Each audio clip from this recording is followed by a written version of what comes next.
The strangest part is that nothing felt wrong at first. Not the road, not the cabin, not even the silence. What should have been a perfect anniversary trip, 3 hours of music, cold air pushing through the cracked window, the woods burning orange on both sides of the highway, was already hiding something I didn't understand yet. And if I had noticed even one detail sooner, maybe I wouldn't still be waking up at night replaying those first moments. When I pulled into the gravel drive, I felt that small, stubborn warmth in my chest, the feeling you get right before you realize how wrong you were. No deadlines, no buzzing phones, just a weekend cabin and the kind of quiet people pay extra to pretend is peaceful. The listing looked harmless. Privacy, a stone fireplace, flannel blankets, a host who texted us a photo of the porch lights so we'd recognize it instantly. It felt organized, safe, normal. Inside, the cabin smelled like wood smoke and lemon oil, the kind of scent every rental uses to pretend it's been loved. A basket sat on the kitchen island with jam, a folded napkin, and a handwritten welcome note. And that was the first thing, small, but wrong enough that my body noticed before my brain did. "Welcome, Maya and Mark," it said, only the Y in my name didn't end like a Y. It curled, twisted, dragged itself into a shape no one with normal handwriting would make. Maya, E. A typo, sure, a slip of the pen, something to laugh about. Mark did, one of those quick laughs that sounds normal but makes the room feel different. "Probably just bad penmanship," he said, setting the jar on the shelf like the note didn't matter. But it did. It sat in my palm heavier than paper should be. Fog arrived an hour later, fast, thick, unnatural. It poured off the lake like someone dragging a sheet across the entire world. It muted everything, cars, trees, even our own voices when we sat on the porch eating sandwiches. The porch light glowed in a perfect circle, but the fog swallowed the edges of it as if something outside was pressing close. Mark told me stories he never tells in the city. The cabin made him softer, secretive. I pretended to listen, but my attention kept drifting to the window. The kettle hissed, the floorboards creaked. My skin reacted before my mind did. Tiny shivers, goosebumps rising like memory. Inside, with the door locked and the wood stove warming the room, I tried to convince myself nothing was wrong, that the note was nothing, the fog was nothing, the feeling was nothing. But then, around midnight, I heard it. 3 knocks, soft, rhythmic, not loud enough to be a person, but far too deliberate to be the wind. I held my breath, waited, listened. Silence.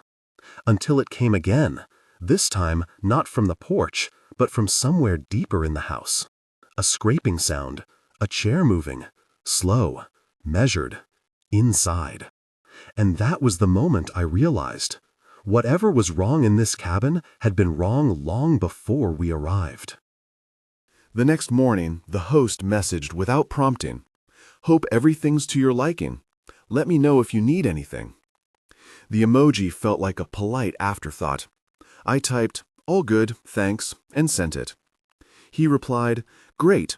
If you need extra blankets, they're in the closet. Also, sorry, saw that your name was May on the reservation. Hope the note didn't misname you." The message was casual, but the thread of wrongness tugged again. I texted back half a joke. "We're used to bad handwriting."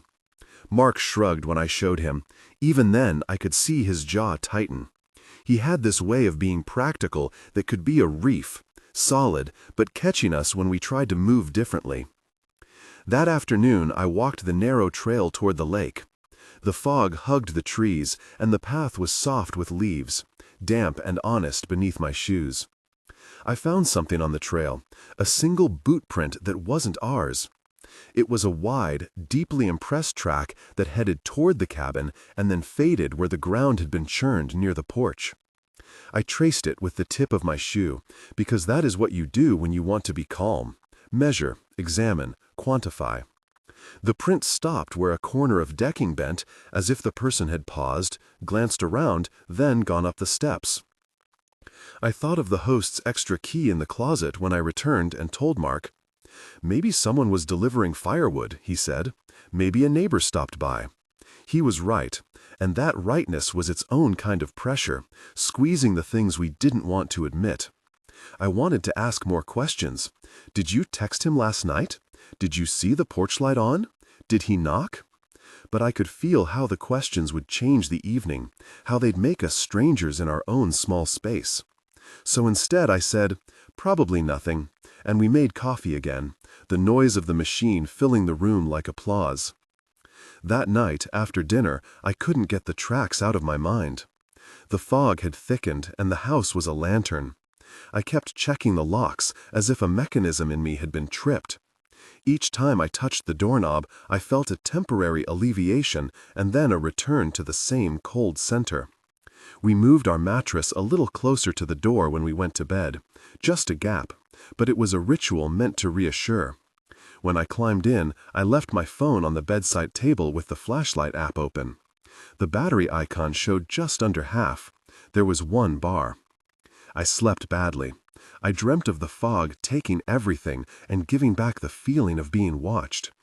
When I woke at 2 in the morning to the sound of whispering, my first reasonable thought was that Mark had gone to the bathroom and left the TV low. When the whisper didn't match any sound from the hallway, when it seemed to come from under the bed, my heartbeat found its own drum. At first it was so quiet I thought I had imagined it. Then there was a breath, sharp and labored, as if someone were holding the echo in their lungs.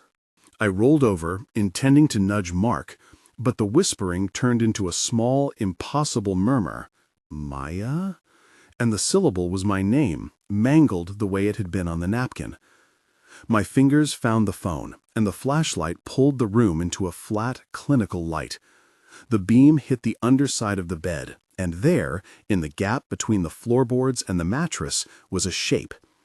At first, my brain refused the obvious, because obvious was too loud. A face, inches from mine, eyes reflecting the light like fish scales. He had his hand tucked under his chest, the way people hold themselves when they intend to still be unseen. He was older than our host's photo had suggested. His skin was a map of city dust and small scars. There was a plastic shopping bag near his shoulder, the kind you carry when you mean to move quickly. For a second, in that beam of light, there was a sliver of domesticity. Long hair in his face, a ring on one finger that glinted like a bad promise. The space under the bed had swallowed him raw and made his presence intimate. He did not leap or shout. He did not attack. He just looked at me like someone who had been found in the middle of a sentence. I must have made a sound because he flinched. He said nothing then. The silence pushed at my eardrums.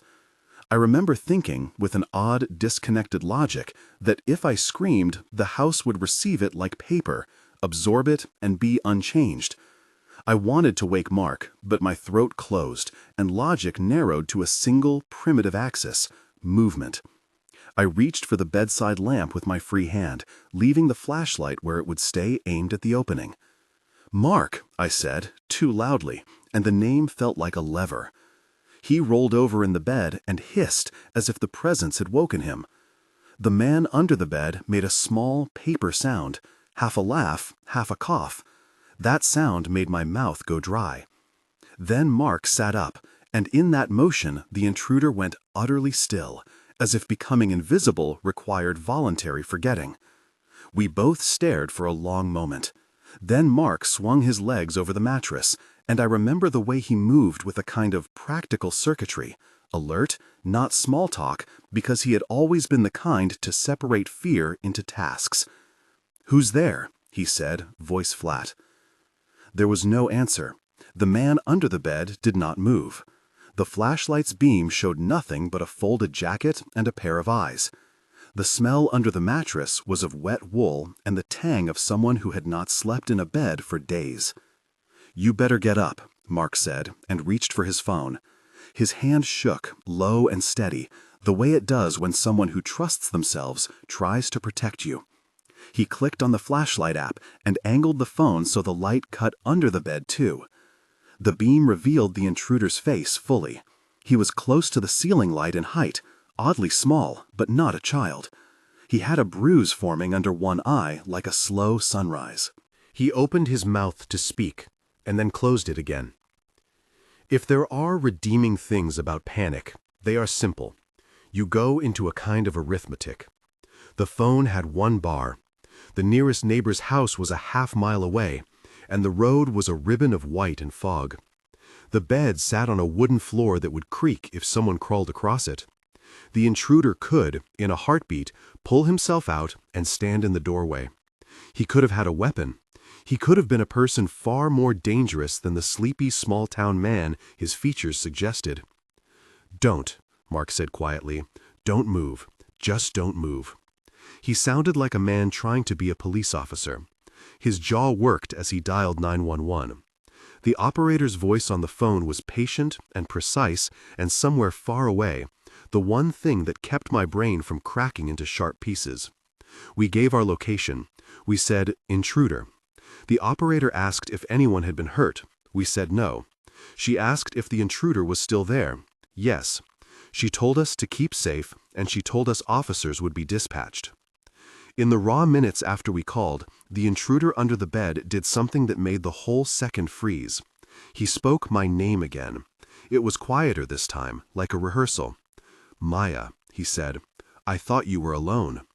It felt like a blade through the small domestic things, the napkin, the way he had pronounced my name like it belonged to an old wound. My hands clenched the sheet. "Why are you here?" I asked, voice small and thin. The question was absurd and necessary.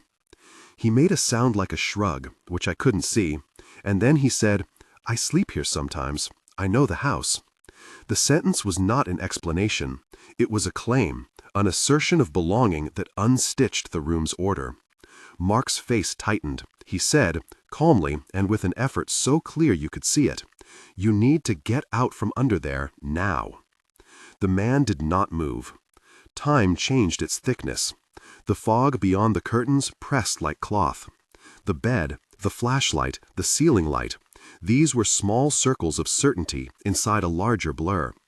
We tried to speak him over like music, to drown him in noise and insistence. Mark's voice stayed patient, and I kept the beam of the flashlight steady on the face that looked at me as though it had been waiting for permission not to be seen. When the sirens came, they were distant and thin. You could tell, from the way sound moves across fog, that they were not immediately close. I think it will always be one of those truths I hold on to, that emergency responds to geography and not to need. The man under the bed counted the beats of the siren with me, and then, as if finally deciding the night had been observed enough, he pushed his shoulder against the wooden slat and slid out. He didn't climb out with the clumsy urgency of someone fleeing. He rose with a care that said he had practiced being small and slow at the edges of people's lives. When he pulled himself free, there was a new stiffness to his movement, as if this had been rehearsed 1,000 times in the dark. Crawl, wait, listen, let the world forget you. He stood, almost casually, wiped his hands on his jeans, and looked at us the way a neighbor looks at a friend with whom they've run into trouble. "I didn't mean to scare you," he said, voice low. "You should lock your doors." Mark whispered something I could not make out because my ears had filled with a high ringing. The man backed toward the doorway, then stopped and placed his hand on the doorframe like a man arriving and pausing mid-greeting. He smelled oddly of lemon oil and last night's cigarette. There was a dirt smudge on his palm.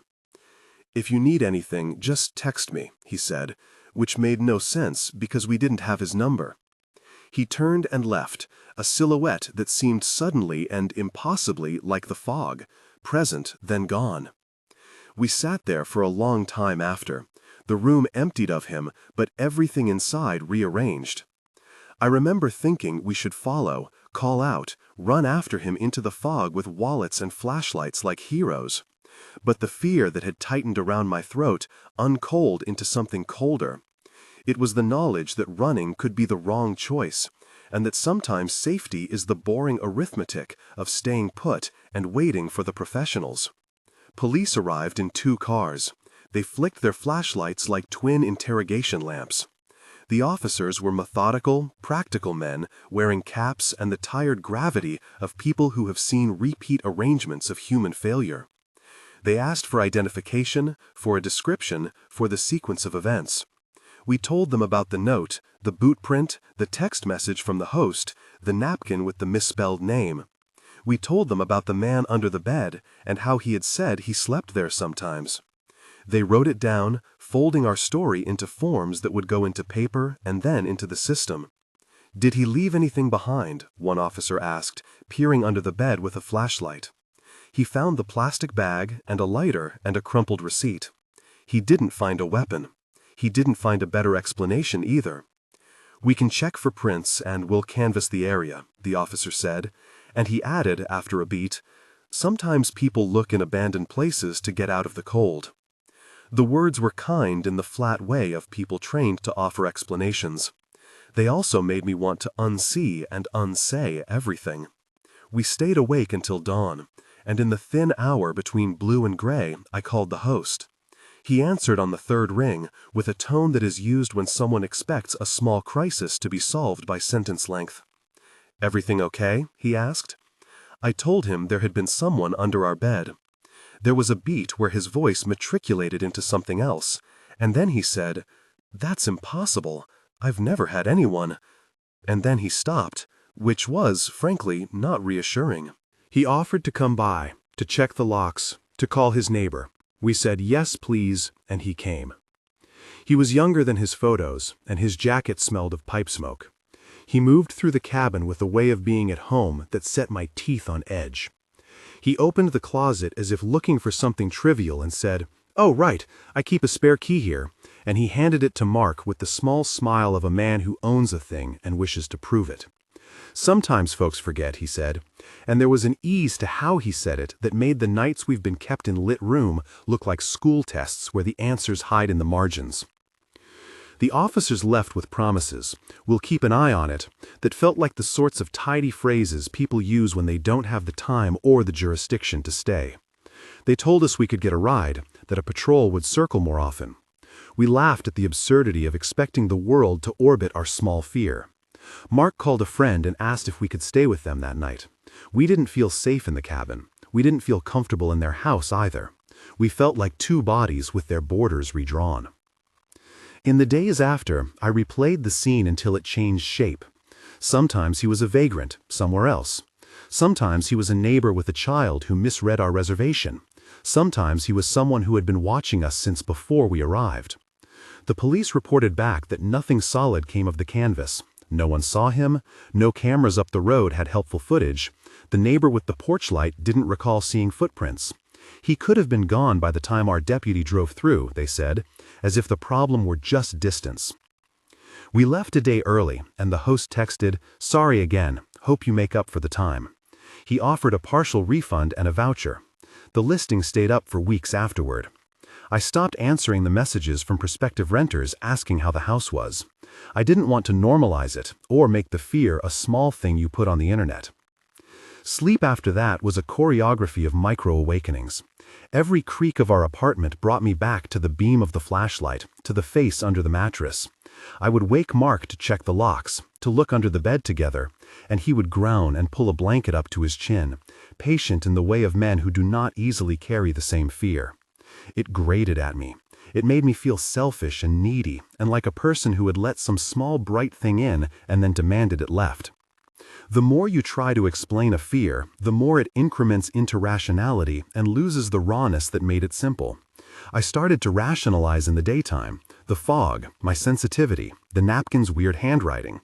At night, the rationality bled away, and the memory of eyes in half-light took over.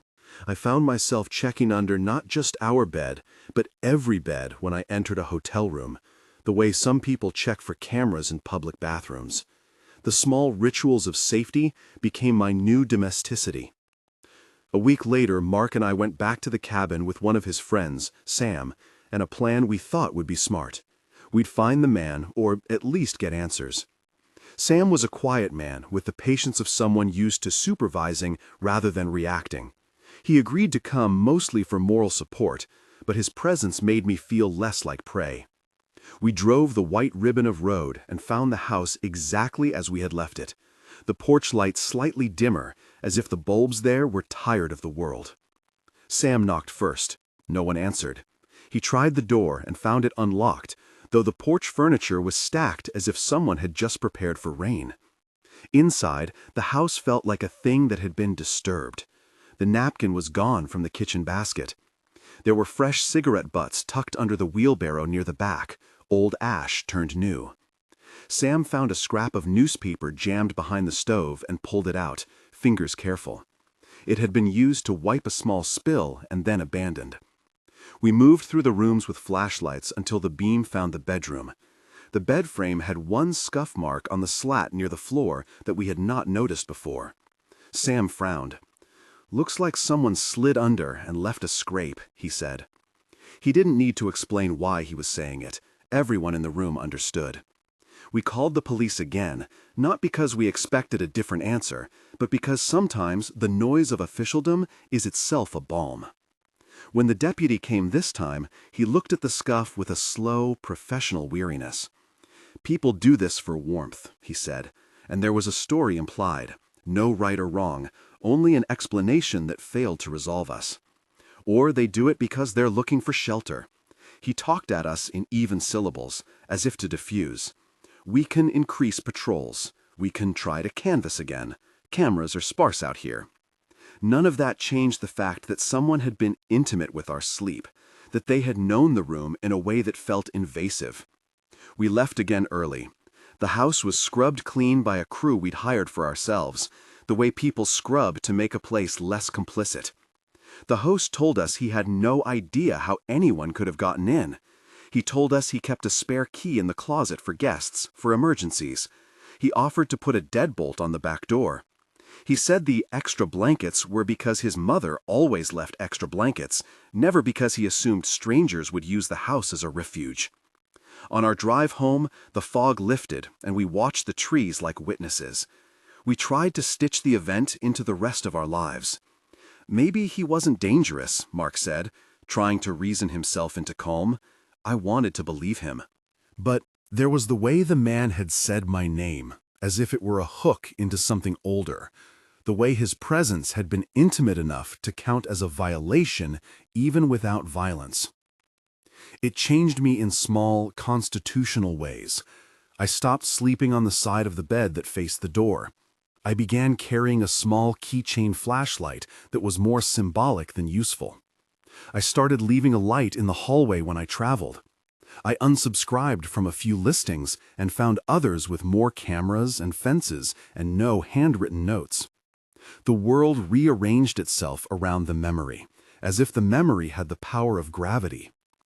Months later, after police reports and an online review I left under the listing that was more factual than accusatory, after friends and family asked the same questions and I answered them with different words depending on their eyes, I got a message from someone I didn't know. It arrived in my inbox with the subject line, "Did you ever find out why your note had my name?"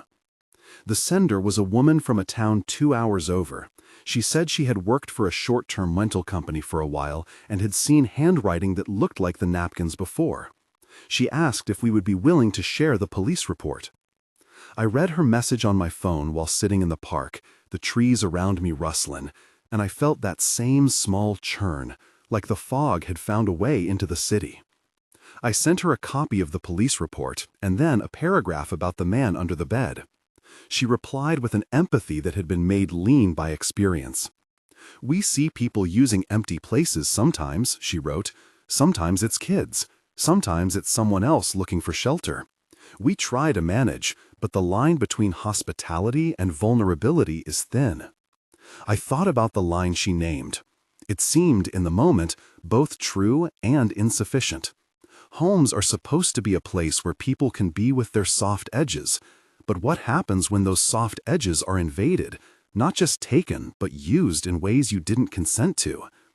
There's a violation in the simplest sense. Someone chooses you as a place to be, without asking. It's a choice that erases your consent like chalk washed from a sidewalk. There were practical outcomes. I called the rental platform and asked for the host's full name and records. They gave me a partial file. Previous bookings under variations of his name, messages, no formal complaints that matched ours. The host's profile was a collage of smiles and local guides. The platform offered to remove the listing and to mediate, but there was always a lag between complaint and action. In that lag, the house remained available, and the world did not rearrange itself as I'd hoped. Sometimes I imagine a different path. What if we'd forced him to stay, to speak, to call the police ourselves before we called 911? What if Mark had not been practical and patient, but instead leapt at him? The mind offers these forks like cruel gifts, because they give us scenarios where we can pass or fail. Real life refused these cinematic decisions. Real life had us breathing and waiting, answering forms, trying to convert fear into boxes to check. I learned to talk about it in small amounts. With some people, I gave the short version. We found someone under the bed. The sentence felt like a headline and an accusation, and sometimes it was enough. With others, people who sat and let the story sit with them, I would offer angles. The note with a wrong name, the fog, the man saying he slept there sometimes. There are people who listened like librarians, whose stillness allowed me to finish the paragraph. Others were quick with solutions: security cameras, deadbolts, legal action. I appreciated their effort, and I resented it. Practical measures are the balm of a world that prefers outcome over remembering. Nightmares came and went like seasons. Once, months after, I woke with my chest slammed by the man's breath under the mattress, and I fumbled for the phone, bathing the room in white light to prove the absence. I told myself I was being dramatic, and then I realized that the memory of his face had lodged in places that logic could not reach. It shaped the way I moved through rooms, the way a path becomes permanent. There are no neat endings. The police file closed with notes and no arrest. The host's account stated that he had no spare key accessible and that he kept his properties well maintained. The street cameras on the closest highway had nothing useful. My review stayed on the listing for weeks, and then the listing disappeared, and someone else took pictures of the same porch and wrote about the best local bakery.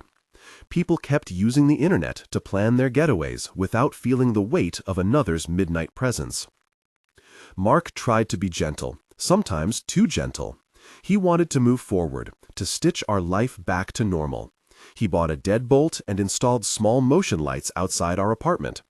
He told me one night while he was spooning me that he hated having to walk on eggshells around my fears. "I'm not doing that," I said. "We don't have to live like this." He nodded and then asked for patience, which was fair.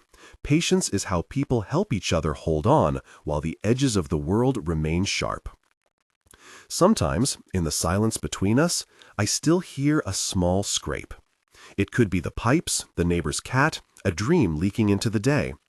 Once, when a storm knocked out the power, I lay in the dark with a small flashlight on the nightstand and imagined the man sliding like a shadow back under the bed. I called out, absurdly, "Are you still there?"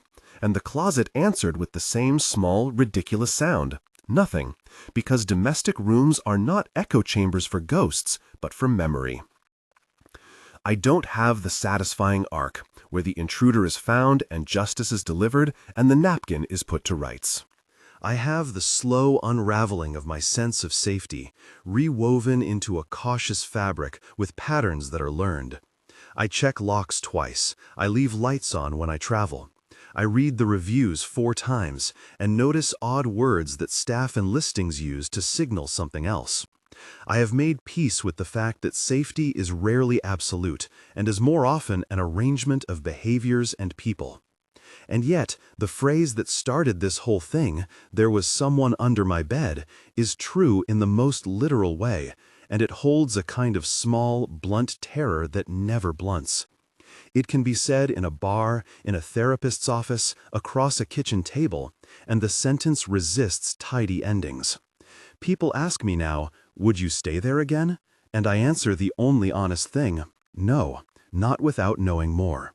The sentence is softer than the one that would satisfy vengeance, but it is a practical answer to a world that keeps giving us fog to navigate.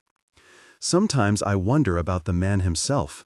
What seam in living had made him choose to hide where we slept? Was he seeking warmth, or was it an excuse to be close in the most basic way to another person's life? I think of him less as a villain than as a person with a history long and crooked, the kind of person that doesn't fit into the boxes we hand out like absolutions. That thought doesn't absolve anything. Instead, it pushes me toward a sharper, more careful empathy that does not dilute caution. I still keep the photo of the napkin, a photo, not the napkin itself, because I can't stand to handle the original with the same hands that sleep on our pillow. Sometimes I unlock the phone to look at it and remember the looped Y and the fog like a sleeve across the lake. I don't recommend this kind of replay to anyone. Memory is a slow shutter that can trap you in single frames. But when I look at it, I am reminded that trivial mistakes, an extra letter, a misread name, can be the hinge for everything else. We imagine our private rituals as safe because they are private, but privacy can be a thin wall if someone chooses to inhabit the space without invitation. If there is a lesson, it's not a moral with tidy edges.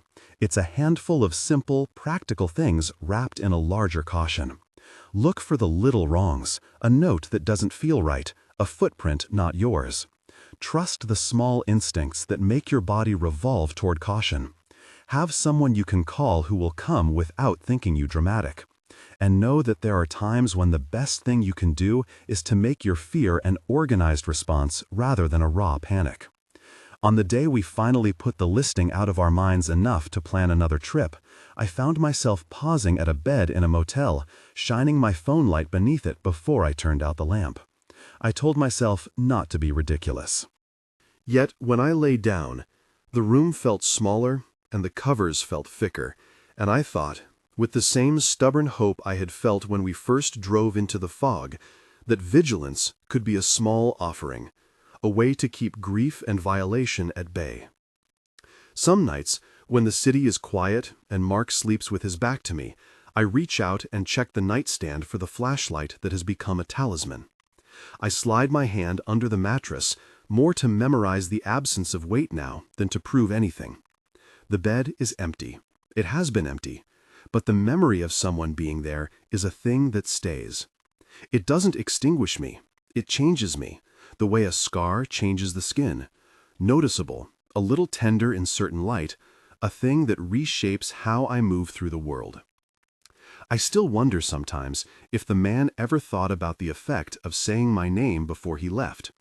Did he know what doors that would open inside me? Did he mean to claim me in a way that felt like an apology or a threat? Those questions have no tidy answers. They have only the slow accumulation of days where I am a little more careful, a little more exacting with who I trust and how I arrange my life. Last week, a friend sent me an article about short-term rentals and security. It listed practical measures and legal precedents and offered the kind of tidy solutions that make bureaucrats sleep well. I read it with interest and a small, private exhaustion. Then I went to bed and checked under the mattress with the beam of my phone like always. I do it not because I'm convinced anything will be found, but because the action itself is a boundary, a small, forceful way to claim the space as mine again. Sometimes I think the most terrifying line is not the presence itself, but the intimacy of the discovery, the way a person under your bed collapses the distance between stranger and your sleeping life. You wake differently after that. You move through rooms with the knowledge that people can inhabit the edges of your days without warning. You learn to notice the little wrongnesses and to honor the feelings they produce. The man under the bed became, in my mind, a story I tell when people ask for one. But it's more than a tale told for its edges. It's a map of how vulnerability finds you in places meant to be safe, how hospitality can be misread, how your name, written poorly on a napkin, can feel like a summons. I cannot say with certainty that the man meant harm, and for reasons that both frustrate and ache me, I cannot claim he did not. I can only hold the facts and the fear and let them reshape my life into something that moves more cautiously through the dark. I still don't sleep without a light sometimes. I still check the locks and the closets, but I have not let the event fold me completely inward. I try to leave room for ordinary pleasures, other small trips, the feel of cold air when you open a cabin window in autumn, the sound of leaves that are, finally, just leaves. I carry the memory the way people carry a first aid kit, necessary, practical, and not an invitation to panic. There was someone under my bed. Saying it aloud still tightens my throat. Remembering the way he said my name makes my skin rise in a way I can't fully explain. But there is a steadier thing beneath the sharpness now, a system of caution and love and small watchful acts. It is not revenge. It is a set of living habits that keep the edges defined. And, if the truth must be told, sometimes that is the closest thing to justice I can find. Rearranging the world so that the places I sleep are less hospitable to someone who thinks they can make themselves at home without asking. Mark washed the last of the mugs while I stood by the sink, watching the steam lift and break against the window. The motel room had been tidy in a perfunctory way, sheet tucked, lamp in the same place, but our bodies carried the detritus of that night like dust that won't quite settle. It sat between us in easy gestures, the way he locked the deadbolt and then checked again, the way I hesitated before I turned my back to fold a towel. "Have you thought more about reporting it?" he asked, voice low, as if the subject might splinter something fragile in the air. I rinsed a cup and let the water run. What good would a report do? I can't say he touched me. I can't even say for sure he planned to be there. He said my name, Mark. That's it. He set the mug on the draining rack with a slow, deliberate movement. Saying your name and hiding under your bed are the same thing to me. To him, the world still repaired itself in action. To me, some things were resistances, naming the fear, tracing its edges, not letting it become a headline that swallowed the specifics. We argued sometimes in the soft syntax of people who loved each other but were learning to translate different languages of danger. He wanted a visible enemy to fight. I wanted practices, small and steady, that would change the shape of my life so the room where I slept belonged to me. We did practical things. We changed the locks of the apartment, even though the landlord insisted it was unnecessary. We put a chain on the old door and replaced the nightstand lamp with one that had a heavier base. I bought a motion sensor light for the corridor outside the bedroom, an absurd object, a bright-minded guard that made the dark feel less porous. Each modification was a private liturgy, actions that said definitively that I would not passively allow uncertainty to be a permanent tenant in my house. Friends reacted in a dozen small ways. Some called with fierce tenderness. "Come stay with me," they said, or "I'll sit up with you." Others recoiled into the polite distance of disbelief. "Are you sure?" asked one friend, not unkindly, as if she were trying to triangulate truth from memory. It was remarkable how many people wanted to place my experience on a scale of credibility. I learned, gently and then sharply, that hurt is both an archive and a contested place. Some people will open the book for you. Others will request a footnote. Therapy helped in the blunt, honest way therapy sometimes does. It gave names to habits I had been practicing without language. Hypervigilance, somatic memory.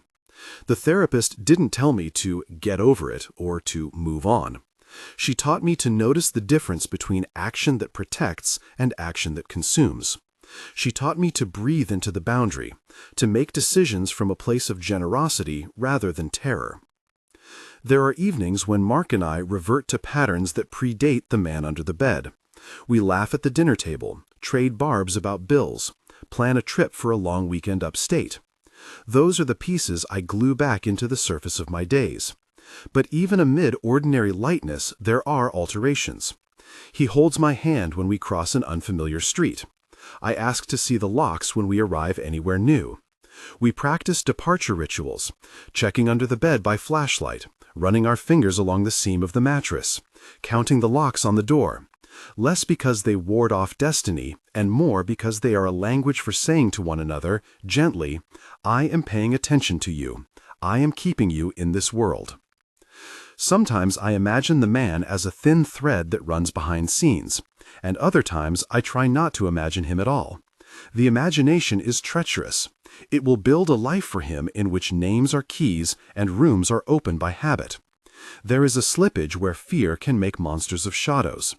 The practical counterweight has been ritual and work. I take back small territories. I rearrange the bedroom so the bed doesn't face the door directly. I replace the tattered throw on the armchair with one that's bulky and obvious. I leave the flashlight on the nightstand, not as a talisman, but as a thing I can touch and feel solid. On nights when the wind carries leaves down the block and Mark sleeps with his back toward me and breathes in a cadence that says he is present, I have begun, gradually, to turn the lamp off before I slide the covers over my knees. The first several times my heart snapped awake at the faintest creak. Then one night the apartment held its breath and did nothing unusual. I lay there for a long time, feeling the weight of my own body, and discovered that the absence of panic could be as steadying as any defense. Not all of the hurt resolves. I still startle at unexpected sounds. I still catalog the exits before I fall asleep. There are flashes of the old vulnerability, an overheard voice that pronounces my name in passing and sends something like salt along my spine. But the accumulation of small acts, locks changed, a motion light that clicks to life, a therapist who taught me to ground my breath, creates a different texture to my life. The memory sits in a pocket I can reach into when I need to remind myself what happened. It is not the whole of me. One afternoon, we booked a cabin for October. It felt like a modest insistence on the possibility of ordinary pleasures, sweaters, a wood stove, the smell of rain on dry leaves. I packed the flashlight into my bag out of habit, then set it on the dresser in the motel room the night before we left, and for the first time in a long time, I did not slide my hand beneath the mattress. I flipped the lamp off, felt the room breathe in the dark, and let myself listen to the leaves outside the window until they were, at last, just leaves. We came back to the city with our bags smelling faintly of smoke and damp wood. The apartment seemed smaller after the trees. The street below had not altered, but something in the light felt different, as if the ordinary glare had grown a little kinder. For the first week, I left the flashlight where I'd put it in that motel room, on the top shelf of the closet, visible but not in my hands. It was an experiment in restraint. The object existed, I could reach for it, and I did not need to. Mark noticed the small changes, how I folded my clothes with care, how I let him brush the cat from his lap without flinching. But he also noticed the things that did not change. On certain mornings, my mouth carried the taste of vigilance like a foreign coin, and there were moments when my hands moved before my mind did, checking locks, keys, windows, as if an old script still required performance. We learned to name those moments aloud, a way to make them less secret. That's the part of you that saved you, he would say, and I would answer, sometimes softly and sometimes with impatience, I know, I don't want to lose that part either. Work folded back into its old rhythms. There were desk hours and emails, and the small ceremonial ways colleagues showed they had not noticed anything at all. An invitation to lunch, an offhand joke, a forwarded article. It was both a mercy and a thinness. The world kept its momentum and did not wait for me to catch up. Once, standing in the elevator, a man brushed past me and murmured, "Sorry," without looking. My shoulder tightened as if bracing for impact, but then I remembered to breathe and let the moment dissolve. The breath had become a gauge. Short, shark breaths meant the past was near. Long, measured ones meant I could remain. A month after the cabin, I found myself agreeing to something that would have been impossible 6 months before, a reading at a small bookstore in the neighborhood. It was nothing grand, 1 hour, 6 chairs, a table with a pot of tea. But saying yes felt like a petition to the world. Permit me this small place. The owner, an earnest woman named Elena, organized the chairs in a loose semicircle and lit a candle that smelled faintly of citrus. I packed my copy of poems, traced the spine with my thumb, and rehearsed the opening line until it felt less like an announcement and more like a bridge. The evening arrived cold and peppered with rain. I tucked the flashlight into the bottom of my tote, where it would not be the first thing my hand encountered, and walked the 3 blocks to the shop. My fingers clenched around the door handle in a way I did not announce, but I did not retract them. The room was small and warm. The people who came were steady and ordinary: students, a man with glasses who took notes, a woman with paint on her palms. I read. I made a joke between poems that landed and loosened something in the room. The applause was polite, immediate, and so human that I felt a swell of gratitude that was almost vertiginous. Afterward, while people milled and bought books, a woman with a cropped haircut stepped close and said, "I liked how you read Glasshouse. You gave it patience." She held a to-go cup with both hands like a talisman. She hesitated, then added, "I used to do that, reading to make the noise shrink." Her eyes were mapped by a careful attentiveness I recognized. She had the look of someone who had cataloged ways to be safe, and then cataloged the ways those rules had failed. "My name is Hannah," she said. "If you ever want to talk, no pressure. There's a group that meets on Wednesdays." She put a small, unambiguous card in my hand. Name, place, time. The card was thin and slightly damp from the rain. I did not go that Wednesday. I thought about the card all afternoon and then all evening, setting it on the kitchen counter and moving it as if distance could dissolve choice. On Thursday morning, however, an email arrived from my therapist with an invitation embedded in the signature: a community workshop about reclaiming space. It was less intimate than the card and more official sounding, but the wording caught me: reclaiming space. And the 2 invitations tangled together into an answer that felt less like a decision and more like a step taken with both feet. The room where the workshop met was municipal in its mid-century furniture and neutral paint. People gathered with thermoses and soft shoes, and at the front, a facilitator named Lila arranged chairs into an imperfect circle.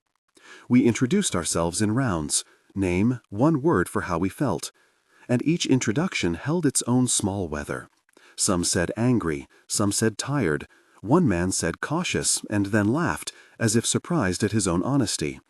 When my turn came, I said guarded, which was both true and an economy of truth. Saying it made the word less heavy. We did exercises that were practical: how to move through a room, how to carry keys, how to walk when alone at night.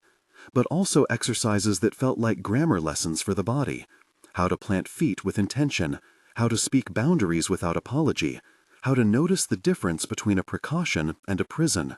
Layla spoke about agency as a muscle that atrophies if unused. "You rebuild by doing small things that feel possible," she said, and we practiced, in pairs, speaking phrases like, "I need a moment," and "Please do not follow me," until the cadence no longer sounded foreign. After the workshop, a handful of us lingered, holding our mugs.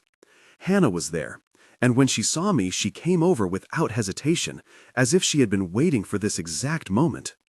We walked to a nearby diner under a street lamp that painted the puddles with a kind of armor. She talked about the nights she'd spent checking the perimeter of her own apartment, and how those nights had taught her which repairs were structural and which were habits learned in fear. "We don't have to be perfect at this," she said. "We just have to be more honest with ourselves about what we need." Her voice had the cadence of someone who had learned to be gentle with failure. That winter brought a particular clarity. The city shrank under cold air and snow, and with it, the world seemed to accept a slower rhythm. I made lists of small territories I wanted back: my closet, the corner table where I read, the bus route I had once enjoyed for its view of the river. Sometimes the presence of those lists felt like faith in concrete form. On a Sunday afternoon, Mark found me sitting on the floor by the windows with a stack of old maps spread out. I was marking places where I'd once felt safe and places I'd never visited. He sat down beside me without asking and traced a finger along the river as if he could trace the line between who I was then and who I had become. There were setbacks, of course. A neighbor's late-night argument made my heart run a familiar route. An unmarked van idling once at the corner sent my body through a sequence of checks that left me hollow with exhaustion. But then there were recoveries like the unexpected ones. Laughter shared in the middle of a grocery run. A weekend when friends drove up to see us and stayed overnight, their presence unperformative and quiet. I began to notice a pattern not of eradication but of accretion, small, reliable acts that, in their sum, felt like construction. One night in late January, I woke to the sound of rain again, but this rain had a different voice, softer and patient. I lay there listening, and for a long while nothing rose through the silence. When a memory did come, it arrived as a small, sharp thing that I could either swallow or name. I named it aloud, as if speaking the wound might keep it from shaping the rest of the room. "There," I said, and felt Mark turn toward me, his arm finding the small space at my back. "There," he echoed, as if repeating a word in another language to learn it. The work of living alongside memory did not simplify into moral clarity. It refused summations and tidy metaphors. Rather, it taught a kind of patience with the arithmetic of days, some heavy, some light, and the possibility that a life could hold both terror and tenderness without collapsing. I learned to invite tenderness indeliberately, making soup on a night when the city felt too loud, leaving a note in Mark's bag, answering Hannah's texts when she asked how I was doing. Each small answer was a covenant in miniature. I will show up. I will choose again and again to remain. There were moments when I entertained the ridiculous hope that one day I might forget the sound of the man's footsteps. Those moments were not betrayals. They were wishful misreadings of what healing looked like. Healing, I found, did not mean erasure. It meant learning to hold the memory without allowing it to occupy the entire house. It meant recognizing that the man's imprint had shaped certain rooms, but that my life had many rooms yet to furnish.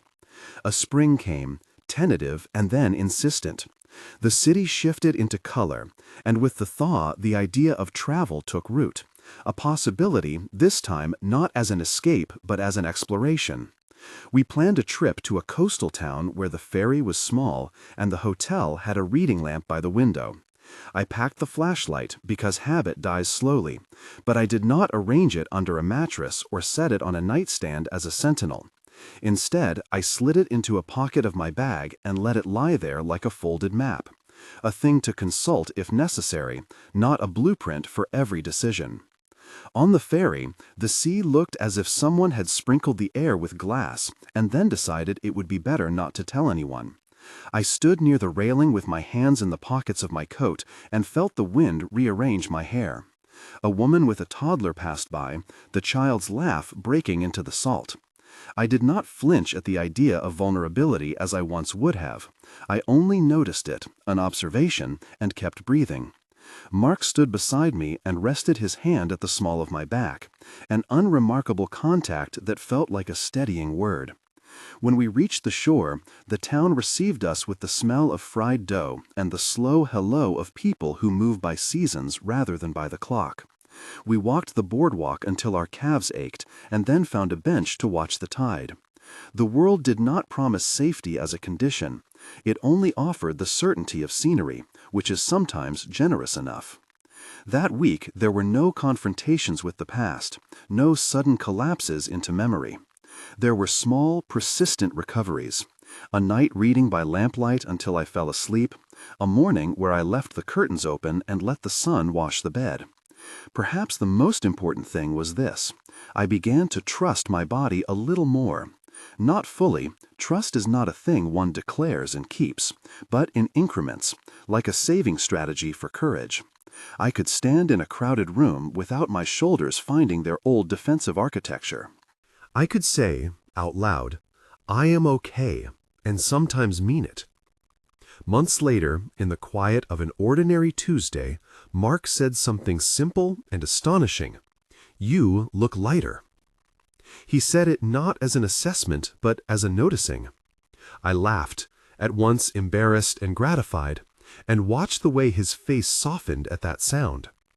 The lightness was not an armor removed. It was an accumulation of small repairs that altered how light fell across my days. The man who had lived under the bed had not been uninvented, but he had been, in some practical measure, contained. There were locks and rituals and careful breaths that functioned like seams. There were also friends and workshops and nights at the bookstore that insisted on belonging.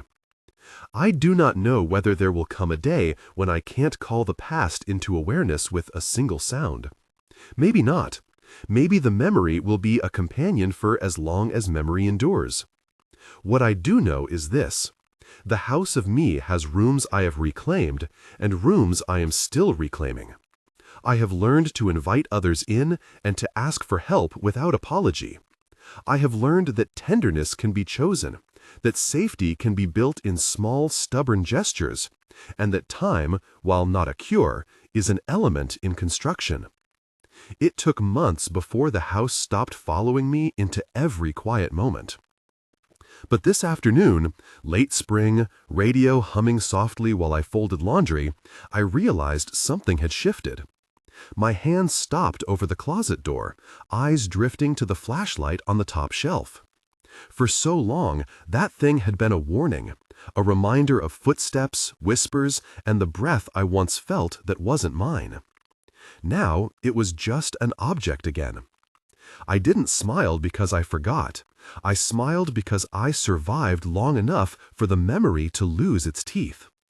I placed the flashlight back on the shelf gently, like returning a story to a page that finally stayed flat. Mark walked in, slipped an arm around my shoulders, and asked if I wanted to go for a walk. I handed him the folded map I'd been marking for months, cities seen, cities still waiting, and he nodded the way he does when he knows I'm ready for something new. We stepped outside into an ordinary afternoon, and ordinary, after everything, felt sacred. If you want more stories like this, and you don't want to miss the next one dropping tomorrow, make sure to subscribe and turn on notifications. New videos every day.